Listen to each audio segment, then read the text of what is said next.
सबैजनामा मेरो नमस्कार। फेरि पनि यहाँहरूमा सधैँ चाहिँ उपस्थित भइसकेको छु र आज मैले यहाँहरूमा जरा इस्कुसको तरकारी कसरी बनाउने भन्ने कुरा सिकाउन गइरहेको छु। सर्वप्रथम यहाँ मैले इस्कुसको जरालाई सफा गरेर पखालेर सानसानो पिस गरेर काटेको छु। यहाँ हजुरहरू देख्न सक्नुहुन्छ यहाँ मैले कत्रो पिस काटेको छु भनेर, र हजुरले पनि यसलाई यत्रै पिस गरेर काट्न सक्नुहुन्छ।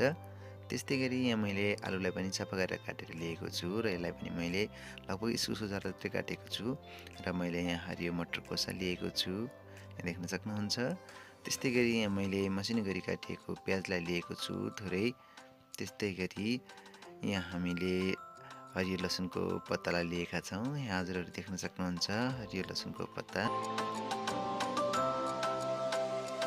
हामीले हिट अन गरेर एउटा साधारण कराई बसालेका छौँ र यहाँ हामीले तेल राख्छौँ र तेल चाहिँ हजुरलाई चिल्लो कति मनपर्छ त्यो अनुसार राख्न सक्नुहुन्छ।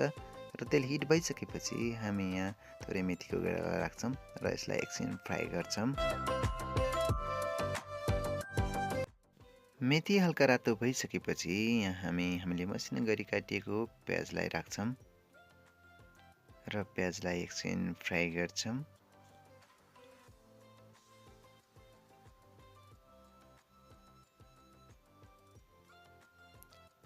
र प्याज फ्राई भइसकेपछि हामी यहाँ हरियो लसुनको पातलाई पनि यसमा राखिदिन्छौँ र यसलाई पनि एकछिन फ्राई गर्छौँ।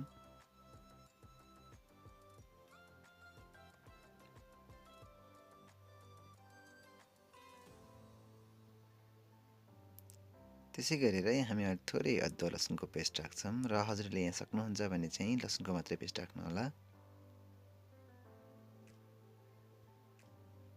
त्यसै गरेर यहाँ हामी थोरै बेसार राख्छौँ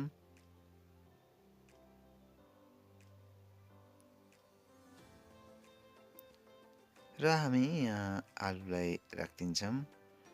आलु राखेसँगै हामी यहाँ इस्कुसको जरालाई पनि राखिदिन्छौँ र यसलाई चलाउँछौँ।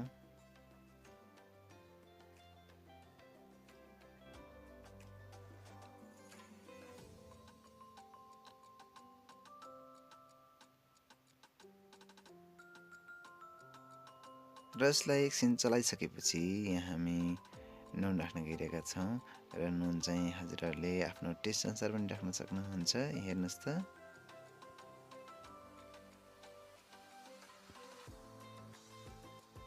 त्यस्तै गरी नुन राखेर हामी फेरि पनि यसलाई एकछिन चलाइदिन्छौँ।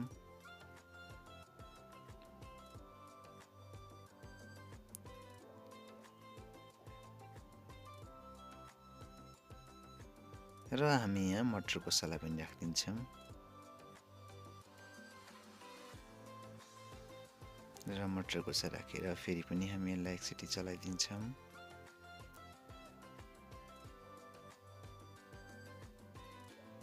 र हामी यसलाई एकछिन फ्राई गरिसकेपछि छोपेर पकाउँछौँ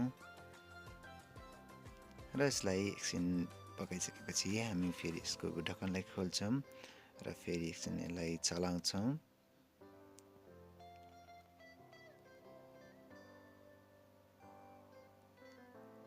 एकछिन चलाइसकेपछि यो हल्का पाकिसकेको छ। यो पाकिसकेपछि हामी यसलाई एकछिन चलाउँछौँ फेरि र हामी यसमा टमाटर राख्न गइरहेका छौँ। थोरै टमाटर राख्छौँ र टमाटर राखिसकेपछि यहाँ हामी थोरै जिराको धुलो राख्न गइरहेका छौँ। 1 चम्मच जति राख्छौँ जिराको धुलो। जिराको धुलो राखे सँगसँगै हामी यहाँ धनियाँको धुलो पनि राख्छौँ र धनियाँको धुलो पनि हामी चिया चम्चाको आधी चम्मच जति राख्छौँ। त्यस्तै गरी खुर्सानीको धुलो राख्छौँ र खुर्सानी चाहिँ पिरो हजुरलाई कति मनपर्छ त्यो अनुसार राख्न सक्नुहुन्छ। र यदि मसला राखिसकेपछि हामीलाई नचलाइकन थोरै यसमा पानी राख्छौँ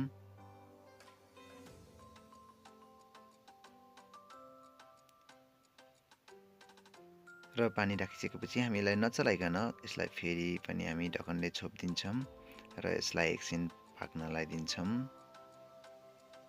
र यसलाई एकछिन पकाइसकेपछि हामी फेरि यसको ढक्कनलाई खोल्छौँ र यहाँ हजुरहरू देख्न सक्नुहुन्छ यसरी पकाउनु भयो भने टमाटर चाहिँ आफै गल्छ। देखिसक्नु भएको छ हजुरहरूले टमाटर हल्का गरिएको छ र यसलाई हामी चलाउँछौँ र यसलाई सबैतिर मोलिने गरी राम्रोसँग चलाउँछौँ र यसरी मोलिसकेपछि यसको सबैतिर मसलाहरू चाहिँ मोलिसकेको छ र लगभग यो पाकी पनि सकेको छ। हजुरले देखिसक्नु भएको छ। यसरी हजुरहरूले इस्कुसको जरालाई एकदमै टेस्टी र हेल्दी बनाएर पकाउन सक्नुहुनेछ र हामी यसलाई पाकिसकेपछि एउटा बलमा राख्छौँ।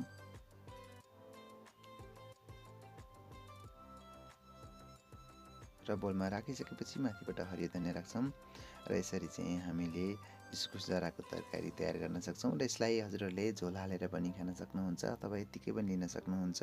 र आजको भिडियो हजुरहरूलाई कस्तो लाग्यो यहाँहरूको सल्लाह र सुझावको जहिले पनि म प्रतीक्षारत हुनेछु। अहिलेसम्म हेरेर साथ दिनुभयो यहाँलाई धेरै धेरै धन्यवाद। Thank you.